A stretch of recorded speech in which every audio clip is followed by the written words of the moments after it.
মোৰ বাইকৰ গেৰেজ আছিল প্লাছ পাৰ্চৰ দোকান আছিল। কেনেকুৱা হৈছে মই গম পোৱা নাই। মই ঘৰৰ পৰা আহি কেনে চাওঁ মোৰ লগৰ দোকানত জুই লাগি আছে। মই আহি মোৰ সন্মুখতে মোৰ দোকানখনত জুই লাগিছে। মোৰ দোকানৰ উত্তৰ ফালৰ দোকানৰ পৰা ষ্টেচনাৰী দোকান আছিল। কিহতি হৈছে মই সেইটো গম নাপাওঁ। তাতে জুই পাইছো সেইটোৱে জানো। মোৰ 10 লাখ মান গৈছে।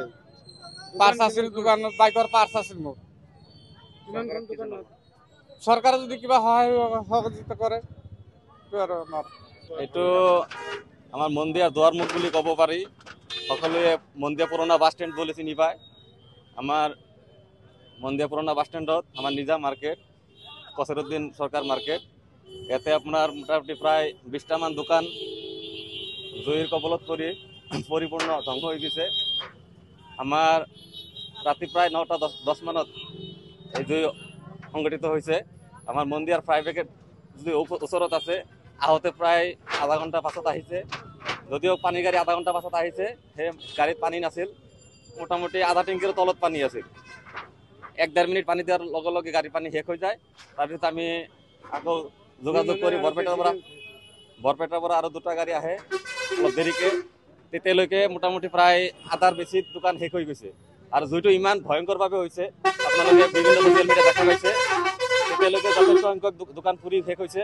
যদিও বৰপেটাৰ পৰা 2টা গাড়ী আহিছিল, তাৰপাছত তাৰ শেষলৈ আৰু 2টা গাড়ী আহিছে, শুনামতে হাউলি আৰু বহৰীৰ পৰা। কিন্তু ব্যৰ্থ হৈছে আমাৰ পানী গাড়ীয়ে। সম্পূৰ্ণ দোকান পুৰি যোৱাৰ পাছত কয়লাখিনিহে নুমাব পাৰিছে।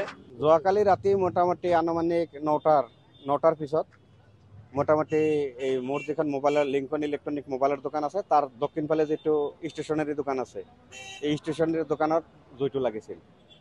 সম্ভৱতঃ বিদ্যুতৰ পৰা লাগিছিল, দোকানখন বন্ধ আছিল। সেই জুইখন লগাৰ পিছত মোটামুটি ইফালে মোটামুটি 20ৰ পৰা 23 টনমান দোকান পুৰি শেষ হৈ গৈছে, সম্পূৰ্ণ পুৰি গৈছে। ইয়াতে কাপোৰৰ দোকান আছিল, জোতাৰ দোকান আছিল, এই ফল ফলন্তিৰ দোকান আছিল আৰু মোবাইলৰ দোকান আছিল। মোটামুটি সকলো মিক্স আছে দোকানবিলাক।